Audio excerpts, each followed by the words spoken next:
See, like him and Sheamus, they had those matches at the castle. Brutal. And the people sitting back said, wow, this is... See, that's what attracts you to wrestling. Two guys going out there, and instead of 42 high spots a minute, they're actually taking one part and making the other guy sell it.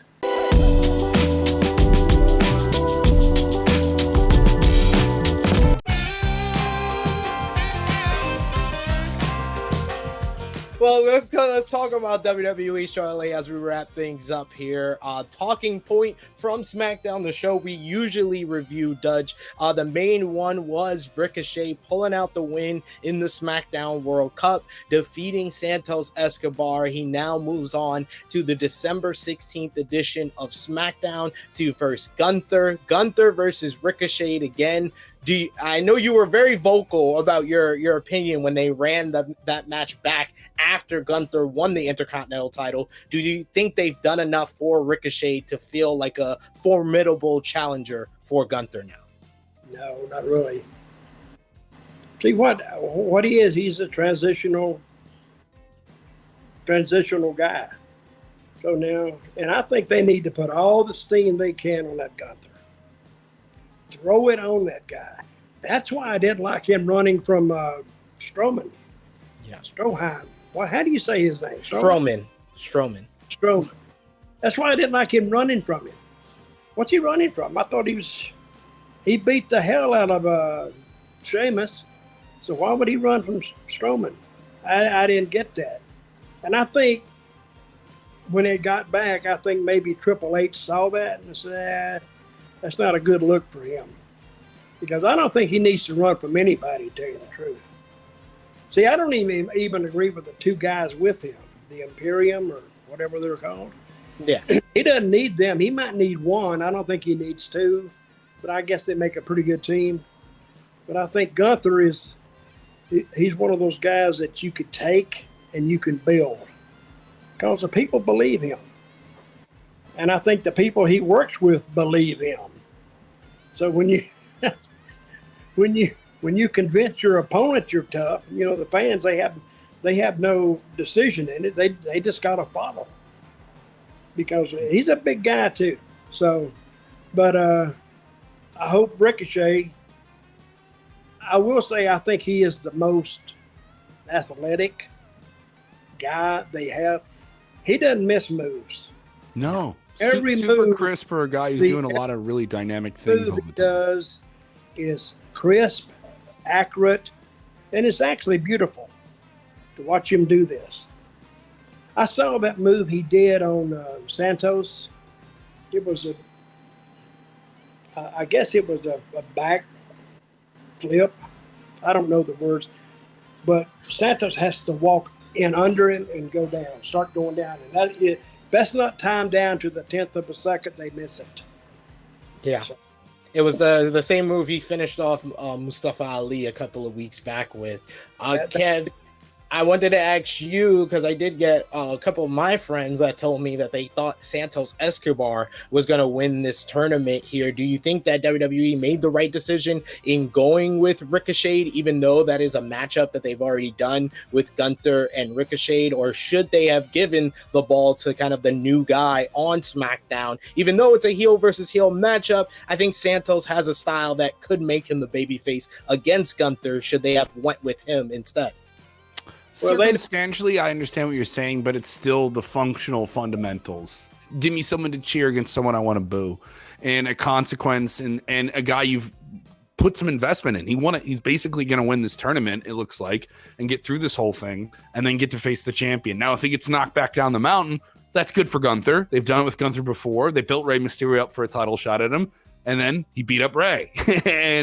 And you're trying to give him that gravity that you kind of have with Brock. When someone beats Brock, it's a big deal. You're not just beating anyone, you're beating Brock. And I think you kind of need that for the lack of a better phrase, you have a floating champion at the top with Roman, who goes back and forth between shows and has his own thing and feels like he's in this rarefied air above everyone else. Gunther is that next big guy. And I think you need to build up a babyface so that there's just the fundamentals need to be there. It doesn't have to be more complicated than that. He is the guy you can cheer, the valiant hero who can do these super dynamic, Spider-Man-like maneuvers against this awful, foreboding Darth Vader type character who has goons and all these different things in him. Gunther's not a complicated character. Ricochet is not a complicated character, and it doesn't have to be that complicated. I know they've done it before, but that hasn't stopped them from making matchups they've done before exciting. We saw that with the New Day and the Usos recently. They've ran that back how many times? But how many times is it the best match on the show? Usually tends to be when they go back to it. They just click. I also thought that Gunther and Ricochet had really great chemistry the first time they did it. I said, give them a little bit more time. I think more can happen there. So I'm not opposed to, especially if it's just on television. This is something you're not doing for pay-per-view. You're trying to make SmackDown appointment television with some big matches, and this has been the bright spot of SmackDown for the past few weeks. Is a tournament that is fairly simple. There's nothing super complicated about it. It's just been well executed. The storylines have been within the match, about wrestling, about the consequence of who wins and who losses. And I kind of like how it dials some things in for SmackDown. And you kind of know, all right, I know I'm going to get this. I know I'm going to get someone winning and losing and advancing in a tournament, like a World Cup. There's consequences. It matters. It's not just, oh, I lost a match, whatever. We're going to forget about next week. It's definitely been, I would say, an added highlight to SmackDown, because I think SmackDown over like the last 2-3 months has been the much better show when it comes to WWE because of the bloodline with Sami Zayn. You got Bray Wyatt with his whole storyline with LA Knight, and then you just add some good matches with this whole SmackDown World Cup. So it did add a little something, but an excellent point that Kev came up with, that excellent comparison that Kev made that kind of answers what Dutch was saying about Gunther having two guys with him. Dutch, he made the excellent comparison. Darth Vader could fix anyone on his own. He didn't need an army, but he did have an army, and that just made him more evil. So I think that's the point of having, Imperium with Gunther. The thing about Gunther is he carries himself, and he is a one-man machine. You guys ever see Johnny Valentine work? Yeah, I've seen some stuff of him, yeah. Valentine, he would go out there and he wouldn't go 10 minutes. He wouldn't go 15 minutes. He wouldn't go 20. Johnny Valentine, he'd just start getting warmed up after 20, 25 minutes. That's how long he'd go. Him and Wahoo had such matches that people actually thought that Wahoo was going to have to go to the hospital because they beat the living crap out of each other. Not just one time a week. Sometimes this was 7 days a week and a double header on Sunday, like I was talking about in Mid-South.